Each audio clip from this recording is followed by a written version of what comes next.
কেন্দ্রীয় শহীদ মিনারে এমপিওভুক্ত বেসরকারি প্রতিষ্ঠানের শিক্ষকদের কর্মসূচির খবর জানাতে যুক্ত হচ্ছেন সহকর্মী মাহমুদুল হাসান নাজিম। যুক্ত হব তার সাথে। নাজিম, আন্দোলনকারীদের সাথে আলোচনার কোনো চেষ্টা চলছে কিনা, কি বলছেন শিক্ষকরা জানাবেন।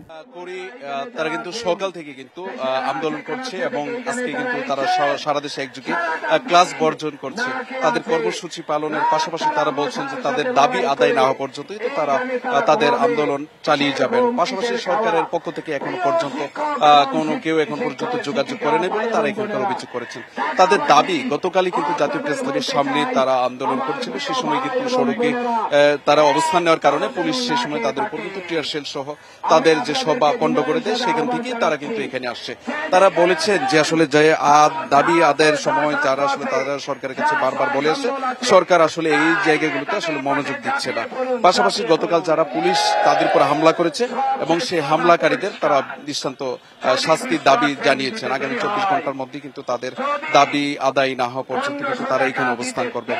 পরবর্তী সময় কিন্তু তারা তাদের অবস্থান থেকে ফিরে আসবেন যদি সরকার প্রজ্ঞাপন জারির মধ্য দিয়ে কিন্তু তাদের এই জায়গাটি নিশ্চিত করা হচ্ছে আর কি। শিয়া বাটার ও ভিটামিনে সমৃদ্ধ লিলি বিউটি সোপ, তারুণ্যময় উজ্জ্বল ত্বকের জন্য। রিমার্ক সব মিলে আসলে সারা দেশ থেকে কিন্তু একযোগে কিন্তু ক্লাসরুম বর্জন করছে। যদি আমি একজন আন্দোলন গতকাল পুলিশের সঙ্গে যিনি আন্দোলন করতে গিয়ে যে শিক্ষক আহত হয়েছেন, আসলে গতকাল আপনার সঙ্গে কি হয়েছে? আমি একজন সাধারণ শিক্ষক। আমি গতকাল শান্তিপূর্ণভাবে আন্দোলনে যোগদান করেছিলাম। আপনি যে হামলা হয়েছে, হামলাকারীদের কি আসলে কি দেখতে চাচ্ছেন? আমি হামলার অবস্থায় আমি দেখছি হামলাকারী যারা হামলা করেছে তাদের কি আপনি কি চান?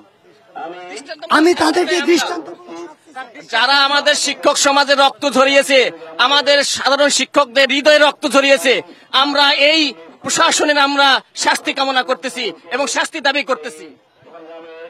আসলে তারা যেটি বলছেন যে সাধারণ যে শিক্ষকরা ছিলেন সারা দেশে তারা আগে পূর্ব ঘোষণা অনুযায়ী কিন্তু তারা আন্দোলন করছিলেন, সেই ক্ষেত্রে কিন্তু তাদের পুলিশের হামলার শিকার হয়েছে। তারা পুলিশের বিচার দাবি করেছেন। পাশাপাশি সরকারের তরফ থেকে তারা প্রজ্ঞাপন আকারে তাদের এই দাবিগুলো দাবি আদায় না হওয়া পর্যন্ত তাদের এই কাজ চালিয়ে যাবেন। নাজিম, ধন্যবাদ আপনাকে।